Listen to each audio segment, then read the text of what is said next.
واقع شروع وا دې کې د داود علیه السلام یو خاص واقعي طرف ته اشاره شوې ده.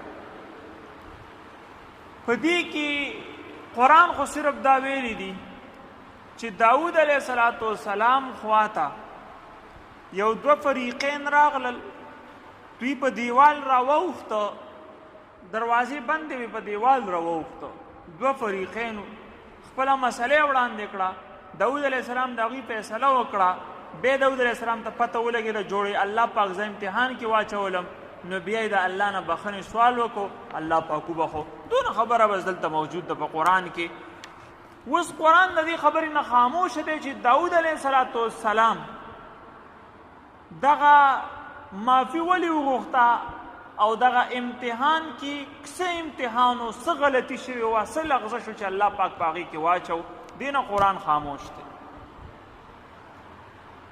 قرآن کې بس صرف دغه واقع ذکر شوه او بیا الله پاک ویل چې هغه توبه ویسته، ځکه چې په دې کې دا خبره رااله چې داود علیه السلام خپل رب ته ډېر زیات متوجه کیدونکی او ډېر زیات په معمولي خطا او لغزش باندې به هم د الله نه ډېر زیات سوال کو او د الله نه به چې دی استغفار کو، او هغه معمولي خطا او لغزش هم چې دی دا به هم چې دی دته ډېر غټ ښکارېده او د الله نه به د هغې د بخښنې چې دی مستقل چې دی استغفار به کو، د هغې سوال به کو.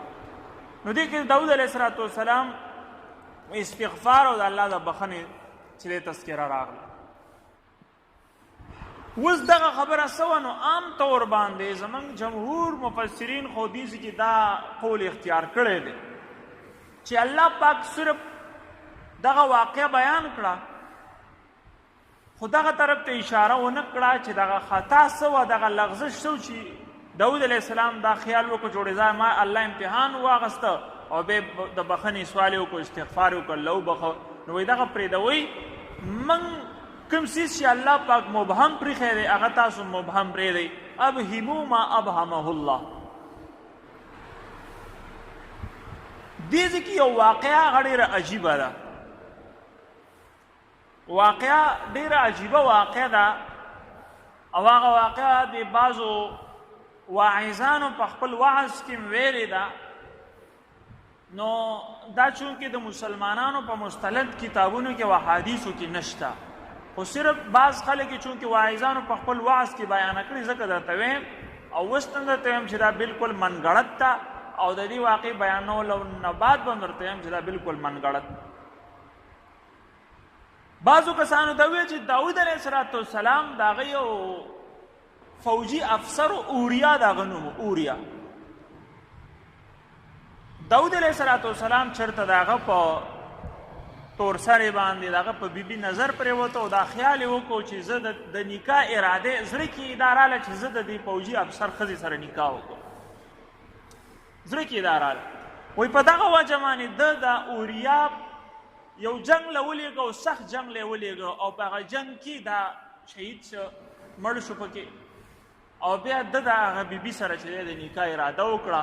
نو الله پاک د دې کې امتحان واغسته چې لکه تا دونه غټ د یو زړه د دغه پوره کولو دپاره تا دونه غټ حرکت وکړو، خو ما اول ویل چې دا واقع منګړت ده او اوس هم درته یم چې دا واقع منګړت ده.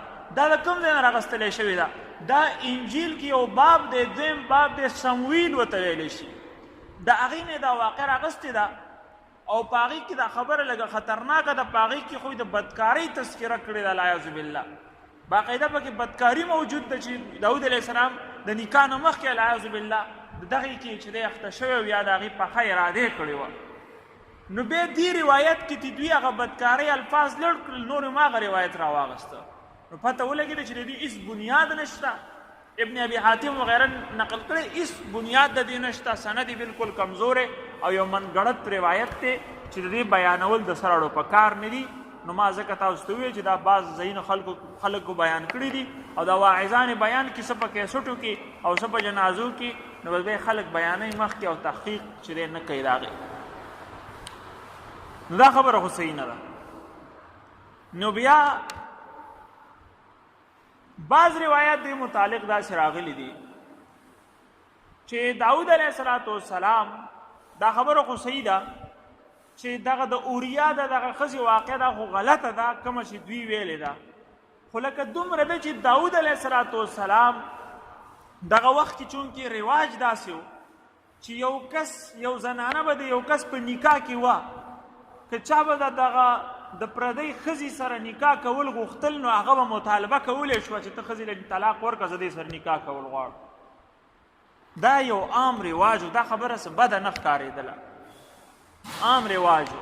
لکه څنګه چې اوس بعض رواجونه عام دي که نه، دا زموږ د ودونو کې څوک پکې چې دی دا کوېدنې کوي، دا مخکینو خو رواج دی، مخکینو خلکو به دا جیبه ګڼل، دا خپې ارتې او خپې تنګې میتنګې، دا ټول دا رواجونه او رسمونه دي. د دې چې دی شریعت بلکل د دې قایل نه دی، خو لکه زموږ په خلکو کې خواره شوي دي. دغه شان لکه زموږ خلک یې بد نه ګڼي. د داود علیه السلام په دور کې هم دغه شان دا یو رواج و، بد نه ګڼلی کېده. نو داود علیه السلام چې دی دغه رواج مطابق د دغه اوریا ښځې ته چې دا ښځې چونکې ویل چې زه ورسره نکاح وکړم نو هغه ته یې مخکې نه ویل چې ته دې ته طلاق ورکړه زه ورسره نکاح کول غواړم. نو دا د یو پیغمبر نه د یو رسم نه متاثر کېدلو چې د الله پاک وخت نه شو. نو یو پیغمبر یا علما د یو رسم نه متاثره کېږي نو دا الله ته زیات چې دی ناخوښي د عام خلکو په نسبت. یا بعض وایي چې داسې نه وه بلکې داود علیه السلام داسې ښځې ته د نکاح پیغام لیږلی و چې هغې ښځې ته مخکې بل چا هم د نکاح پیغام لیږلی و. او دا زموږ په دې شریعت کې هم دي. پیغمبر علیه السلام فرمایي چې ته چې لا تخطب علی خطبة اخیکه، یا داسې نور الفاظو کې راغلي چې ته د خپل مسلمان رور په نکاح باندې د نکاح په پیغام باندې د نکاح پیغام مه لیږه. تا ته پته لګېدلې ده چې یو جینۍ ده په هغې پسې یو کور ده د نکاح پیغام را لیږلی دی، نو ته به شاته شي تر څو پورې چې د هغې سره خبره ختمه شوي نه ته به د هغه په پیغام باندې پیغام نه ورلیږي. یعنی دا موږ ته د شریعت حکم دی. دغه شان لکه مسله دا ده یو جینۍ ده په هغې پسې یو کورنۍ لاړه چې دا موږ کو نکاح کې راولو یا موږ د دې سره چې دی رشته کول غواړو، د هغې سره لا خبره ختمه نه ده، ته په هغې په منځ کې ورننوځې نو دا د شریعت خلاف ده. پیغمبر علیه السلام دې نه منې کړې چې د هغې سره معامله ختمه شوه بس بیا ورسره ته خپله معامله وکړه. البته ته به دې کې شیطانت هم نه کې، که شیطانت دې وکړو نو ته ګناهګار شوې، ځکه ته به د خیر سوال کوې چې موږ ته په ښځې کې نکاح چې دی یو جینۍ یا هلک میلاو شي. داسې به نه وی چې عمده دې ماته میلاو شي، کېدی شي الله پاک تعالی هم د دغه جینۍ یا هلک نه عذاب جوړ کړي او بیا پرې وروسته خپیمانې. نو چې کوم ځای کې یو پیغام هلک ته یا جینۍ ته د نکاح تللی هلته به ته نه ځې تر څو چې د هغې سره معامله نه ختمه شوي. دغه شان یو کس دی هغه چا ته د بیه چا سره کوي، ګاډی دی دور پسې پیغام ولیکو بھئی دا ګاډی په ما را خرڅ کا، دا موټرسایکل دی، دا ځمکه ده، نو تر څو پورې چې ده سره خبره برقرار ده نو تر هغې پورې به ته پکې په منځ کې نه ورځې چې دا ماته راکړه. حدیث شریف کې چې دی دې نه منع راغلی. نو داود علیه السلام چونکې عرف هغه وخت کې عام و چې پردۍ یوې منکوحه او یوې مخطوبه. منکوحه هغې ته وایي چې نکاح ورسره شوي او مخطوبه هغې ته وایي چې صرف د نکاح پیغام ورته ورلیږلی شوی. نو داود علیه السلام داسې جینۍ ته د نکاح پیغام لیږلی و چې بل چا مو ته ورلیږلی و. نو الله پاک ورته چې دا خبره مناسب نه ده، نو بیا داود علیه السلام استغفار وکړو، الله پاک معاف. دا بعض قسم داسې روایات چې دی دا وړاندې رالل او په دې کې الله پاک چې دی اوس دې کې دوه صورته دي. یو خدا دی چې دې کې دا کومه واقعه ده، نو یو کې خدا ده چې دا واقعي دا واقع صحیح وه، دا ښه باقاعده صحیح واقعه وه او صحیح دوه کسان راغلل او د هغه فیصله داود علیه السلام وکړه او په هغې کې بیا الله پاک دا متنبع کو. بعض وایي چې نه دا صرف فرشتي الله پاک فرضي واقع را لیږلې وه، یعنی دا مقدمه فرضي وه یا د ګډو د دې حقیقت سره څه تعلق نه و، خو صرف الله پاک د داود علیه السلام امتحان اخیسته. دوه فرشتې راغلې وې او دې نه مخکې روایات چې دي هغه وایي نه دا دوه سړي وو، دوه سړي راغلل. نو اوس دې ځای کې د دغه کوم کسان چې وایي دا دوه سړي دي نو هغې دا مطلب بیان کړی دی چې داود علیه السلام یو ځل دا ووی. تانوی رحمت الله علیه ډېر ښکلی صورت د دې ذکر کړی. تانوی رحمت الله علیه فرمایي چې داود علیه السلام امتحان په دې کې دا و چې دا دوه کسان رالل، یو خو د اصولو خلاف ورزي وکړه، بنده دروازه باندې رالل، بله خبره دا ده چې ډېره زیاته بدتمیزي وکړه، سی وکړه، رالی ورته وایي چې داود علیه السلام ته وایي چې موږ جګړه کړې ده او ته به چې دی حقه فیصله کې، ته به زیاتی نه کې، ظلم به نه کې، موږ ته به سیده لار ښیې. نو اوس یو پیغمبر او هغه دونه د اوچتې مرتبې کس او تا هغه ته وایي چې ته به زیاتی نه کې او ته به موږ کې چې دی حقه فیصله کې او ته به دا کې ته به دا کې، ته ورته تفصیل شروع کې. نو یو غټ کس ته دا خبرې وړاندې کړي، نو هغه ته به خامخا په دې غوسه ورځي. ته یو جج ته لاړ شې او جج ته دغه شان خبرې شروع کړي سپریم کورټ ته چې ته به زیاتی نه کې او که تا ظلم وکړو دا به او که تا زیاتی وکړو دا به. نو هغه به چې موږ دلته حق ته ناست چې خلکو ته حق ورکړو، دې دپاره راغلي، که نه زیاتي دپاره هلته ناست. نو داود علیه السلام خو یو پیغمبر او ده ورته داسې عجیبه خبرې وکړئ. نو دې کې الله پاک د داود علیه السلام امتحان اخیسته چې دا د سره په دې خبرو کې زیاتی کوي که نه په دې خبرو باندې صبر کوي او سینه ورته فراخه کوي.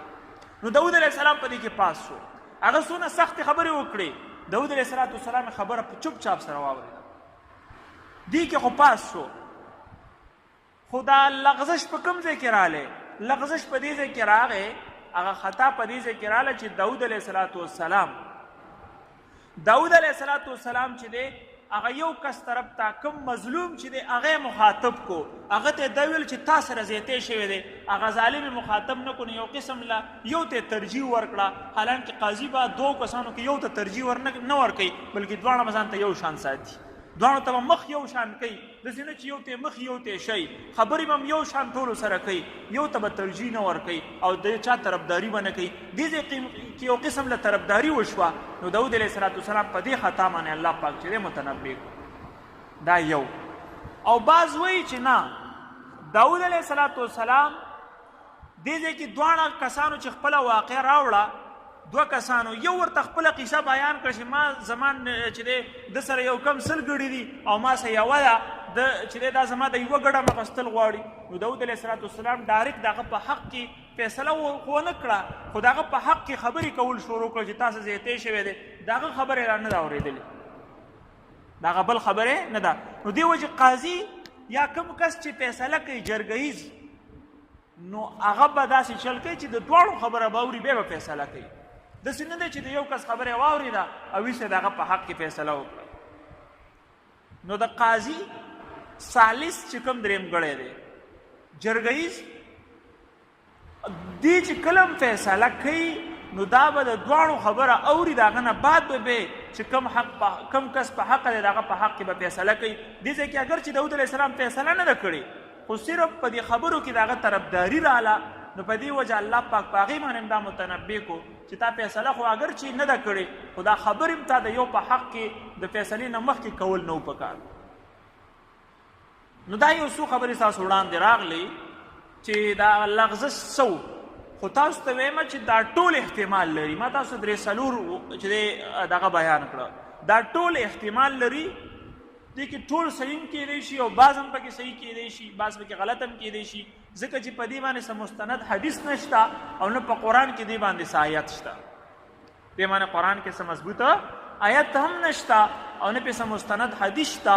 دې وجې دا خبره موږ دغه ځای کې تاسو ته مخې ته راوړه صرف دې دپاره چې تاسو په دې باندې پوه شئ، نور مخکې به دې کې تګ نه دی پکار او نه د دې چې دی مزید چې دی کود کوریت پکار دی چې سړی پکې غلطې ته لاړ شي. نو دې ځای کې داود علیه السلام البته دې کې داسې بعضې خبرې دي چې هغه زموږ د عمل سره تعلق ساتي، هغه خبرې به مبهم ساتو چې د هغې زموږ د عمل سره تعلق نشته، نه پې د حلال او حرام سره څه تعلق شته. نو دا واقع هم چې دی دغه لغزش زموږ د حلال او حرام سره یا د عمل سره تعلق نشته، په زموږ په ځای پرېښودو. دې کې بعض داسې احکامات دي، بعض داسې آداب دي چې زموږ د اعمالو سره تعلق دی، هغه ډېر زیات ضروري دي، په هغې زیاته توجه ورکول پکار دي د دې واقع او د دې لغزش په نسبت سره. هغه یو دا ده چې دې ځای کې داود الله پاک فرمایي وهل اتاک نبأ الخصم اذ تصوروا المحراب. محراب څه ته وایي؟ محراب اصل کې د یو مکان یا د یو ځای مخامخ حصې ته ویلی شي محراب. بیا وروسته دا د کمرې دپاره یا دپاره استعمال شوه او دې ځای کې قرآن کې مطلق د عبادت خانې دپاره د محراب دا لفظ استعمال شوی. په خپله تصور المحرابه د عبادت خانې دیوال باندې ور واوښتو. نو داود علیه السلام چونکې هغه به داسې چل کوو چې دا یو ټایم به خاص د عبادتو نو په هغې کې به نورو خلکو ته دننه د راتلو اجازت نه و. دغه ټیم د عبادتو داود علیه السلام دروازې بندې کړې وي، دربانیانو ته ویلو چې تاسو به دننه څوک نه راپرېږدئ، دا زما د عبادت ټیم دی، او دوی بیا هم په چا نه ور پرېښودل، نو په دیوالونو راواوښتل او داود علیه السلام خواته ورسېدل. په دې وجې بعضو مفسرینو یو دا وجه هم د لغزش بیان کړې ده چې داود علیه السلام په محل کې د هغه په دربار کې به په 24 ګنټو کې یو وخت هم داسې نه و، یوه لمحه به هم داسې نه وه چې چا به هغه ټیم کې عبادت نه کوو. یو ځل داود علیه السلام الله پاک ته ویل چې الله زما دربار زما محل 24 ګنټې ستا د عبادت دپاره چې دی آباد وي.